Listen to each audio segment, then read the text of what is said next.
தமிழ்நாடு முதல்வராக விஜய் பதவியேற்றிருக்கக்கூடிய நிலையில் தன்னுடைய கட்சி நிர்வாகிகளுக்கு முக்கியமாக ஒரு எச்சரிக்கையை அவர் கொடுத்திருக்காரு அப்படின்னு சொல்லலாம். அவர் பதவியேற்றது முதல் பார்த்தீங்க அப்படின்னா அதிரடியான முடிவுகளையும் அதிரடியான கட்டளைகளையும் தொடர்ந்து பிறப்பித்து வந்துட்டு இருக்கக்கூடிய பட்சத்தில் தற்போது அவர் ஒரு மிக கடுமையான எச்சரிக்கையை விடுத்திருப்பது அரசியல் களத்தில் மேலும் சூடு கிளப்பி இருக்கிறது அப்படின்னு நான் சொல்லணும். இது குறித்து முழுமையான தகவலோடு இன்னும் பரபரப்பான அரசியல் அப்டேட்ஸை தொடர்ந்து நீங்கள் தெரிந்து பலன் பெற வீடியோவை ஸ்கிப் பண்ணாமல் கடைசி வரைக்கும் பாருங்க. வீடியோக்குள்ளே போகிறதுக்கு முன்னாடி இது வரைக்கும் நீங்கள் நம்ம சேனலை சப்ஸ்கிரைப் பண்ணலை அப்படின்னா உடனே சப்ஸ்கிரைப் பண்ணிக்கோங்க. அப்படியே பக்கத்தில் இருக்கக்கூடிய நோட்டிஃபிகேஷனுக்கான பில் பட்டனையும் ப்ரெஸ் பண்ணிக்கோங்க. சரி நேயர்களே, வாங்க வீடியோக்குள்ளே போகலாம். தமிழ்நாடு முதல்வராக விஜய் பதவியேற்றிருக்கக்கூடிய நிலையில் தன்னுடைய கட்சி நிர்வாகிகளுக்கு முக்கியமான எச்சரிக்கையை விடுத்திருக்கார். அதாவது தாவேக்காவினர் மக்கள் அதிகம் கூடும் போது பொது இடங்கள்லேயோ அல்லது போக்குவரத்திற்கு இடையூறு ஏற்படுத்தும் வகையிலேயோ எங்கேயுமே பேனர்கள் வைக்கக்கூடாது என்றும் மீறினால் மிக கடுமையான நடவடிக்கையை எடுக்கப்படும் அப்படின்னும் அவர் எச்சரித்திருப்பது மிகுந்த வரவேற்பை பெற்றிருக்கிறது. தமிழக அரசியலில் பல ஆண்டுகளாக இருக்கக்கூடிய சிக்கலான கலாச்சாரம் பேனர் கலாச்சாரம் தான். தலைவர்களின் பிறந்த நாள் என்றாலும் சரி, வீட்டு விசேஷங்கள் அப்படின்னாலும் சரி, போக்குவரத்து சிக்னலே தெரியாத அளவுக்கு பேனர்களை வைத்து திணறடிப்பது இங்கே வாடிக்கை. இதனால் கடந்த காலங்களில் பல அப்பாவி உயிர்களும் கூட பறிபோயிருக்கிறது அப்படின்னு கூட சொல்லலாம். இதற்கிடையில் தற்போது தமிழகத்தின் புது முதலமைச்சராக வந்திருக்கக்கூடிய விஜய் இந்த கலாச்சாரத்திற்கு ஒரு முற்றுப்புள்ளி வைக்கக்கூடிய விதமாக முக்கியமான அறிவிப்பை வெளியிட்டிருக்காரு. தாவேக்க தலைமை வெளியிட்டிருக்கக்கூடிய அந்த செய்தி குறிப்பில் தங்களுடைய தொண்டர்களுக்கு கடுமையான எச்சரிக்கையை விடுத்திருந்தார். இது தொடர்பாக தாவேக்க தலைமை நிலைய செயலகம் சார்பாக அந்த கட்சியின் பொதுச் செயலாளர் புசி ஆனந்த் வெளியிட்டிருக்கக்கூடிய செய்தி குறிப்பில் தமிழக கழக தோழர்கள் அனைவருக்கும் வணக்கம். தமிழ்நாட்டு மக்களின் நலன் ஒன்றையே குறிக்கோளாக கொண்டு தொடங்கப்பட்டது தான் தமிழக வெற்றி கழகம். தமிழ்நாட்டு மக்களின் ஏகோபித்த நம்பிக்கையை பெற்ற தமிழ் சொந்தங்களின் குடும்பத்தில் ஒருவராக இருக்கக்கூடிய வெற்றி தலைவர் தமிழ்நாடு முதலமைச்சர் மிகப்பெரிய பொறுப்பை நமக்கு கொடுத்திருக்கிறார் என்பதை அனைவரும் நினைவில் கொள்ள வேண்டும். அதை நோக்கியே நாம பயணிக்க வேண்டும். அதனால கழக தோழர்கள் யாருமே பிறந்தநாள் விழா மற்றும் குடும்ப விழாக்கள் தொடர்பாக பொதுமக்களுக்கு இடையூறு ஏற்படுத்தக்கூடிய வகையில் சாலைகளிலோ மக்கள் அதிகமாக கூடக்கூடிய பொது இடங்கள்லையோ அல்லது போக்குவரத்திற்கு இடையூறு ஏற்படுத்தக்கூடிய வகையிலையோ எங்கேயுமே பேனர்கள் பதாகைகள் உள்ளிட்டவற்றை கண்டிப்பாக வைக்கக்கூடாது. பொதுமக்களுக்கு இடையூறாக எவ்வித கொண்டாட்டங்கள்லையும் யாரும் கண்டிப்பாக ஈடுபடக்கூடாது. பேனர்கள் கொண்டாட்டங்கள் உள்ளிட்ட எவற்றின் வாயிலாகவும் பொதுமக்களுக்கு இடையூறு ஏற்படுத்தக்கூடிய வகையில் யாரேனும் நடந்து கொண்டால் அவர்கள் மீது கடுமையான நடவடிக்கை எடுக்கப்படும் என்பதை கழகத் தலைவர் ஒப்புதலோடு தெரிவித்துக் கொள்கிறோம் அப்படின்னே கூறப்பட்டிருக்கிறது. கடந்த காலங்களில் பிரதான கட்சிகளால் பேனர்களால் பல விபத்துக்கள் நடந்திருக்கிறது. நீதிமன்றமே பல முறை எச்சரித்தும் கட்டுப்படுத்தாத இந்த கலாச்சாரத்தை விஜய் தனது கட்சியின் தொடக்கத்திலேயே கிள்ளி எறிய நினைப்பது ஒரு நல்ல மாற்றத்தின் அறிகுறியாகவே பார்க்கப்படுகிறது. அதே நேரம் இதை அவரது கட்சி தொண்டர்களும் ரசிகர்களும் எந்த அளவுக்கு ஃபாலோ செய்கிறார்கள் என்பதை நாம் பொறுத்திருந்துதான் பார்க்கணும். முன்னதாக விஜய் தனது பதவியேற்பு விழாவிலேயே தொண்டர்களுக்கு எச்சரிக்கை கொடுத்தார். அதாவது ஜெயிச்சிட்டோம்னு ஆட்டம் ஆடி பார்க்கலாம்னு அப்படின்னு நினைக்கக்கூடாது.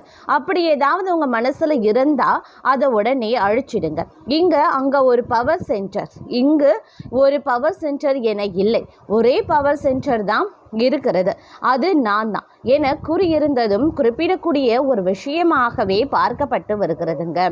அது மட்டும் இல்லாமல் தற்போதைய அரசியல் நிலவரத்தின்படி பார்க்கும் பொழுது தமிழக வெற்றி கழகம் தலைமையிலான புதிய அரசுக்கு அடுத்தடுத்து சட்டமன்ற அரசியல் சிக்கல்கள் உருவாகி வருவது அரசியல் வட்டாரங்களில் பரபரப்பை ஏற்படுத்தியிருக்கின்றன.